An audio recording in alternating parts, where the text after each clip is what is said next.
ડભોઈ પંથકમાં નાના મોટા સૌ કોઈ ધૂળેટી પર્વની રંગેચંગે ઉજવણી કરતા જોવા મળ્યા હતા।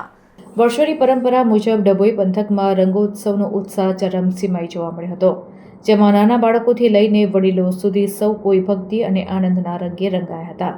યુવાધનમાં અનેરો ઉત્સાહ જોવા મળ્યો હતો। ખાસ કરીને યુવા ગ્રુપ અને યુવતીઓ ટોળેટોળા સ્વરૂપે બહાર નીકળીને એકબીજાને વિવિધ રંગો, અબીલ અને ગુલાલથી હોલીના નાદ સાથે તહેવારને માણ્યો હતો, તો બાળકોમાં પિચકારીઓનું આકર્ષણ વધુ જોવા મળ્યું હતું। ઠેર ઠેર એકબીજા પર પાણીના છંટકાવ પણ કરવામાં આવતા જળબંબાકારના દ્રશ્યો જોવા મળ્યા હતા। પરંપરાગત રીતે ઉજવણી થતી જોવા મળી હતી। હિન્દુ સંસ્કૃતિની પરંપરા મુજબ અસત્ય પર સત્યના વિજયના પ્રતીક સમાન આ તહેવારમાં લોકોએ જૂના મન દુઃખ ભૂલીને એકબીજાને ગુલાલ લગાવી ભેટી પડ્યા હતા। ત્યારે ડભોઈના મુખ્ય વિસ્તારો જેવા કે ટાવર બજાર, મહુડી ભાગોળ, નાંદોદી ભાગોળ અને ગ્રામ્ય વિસ્તારોમાં પણ ધૂળેટીની ધામધૂમપૂર્વક ઉજવણી થતી જોવા મળી હતી।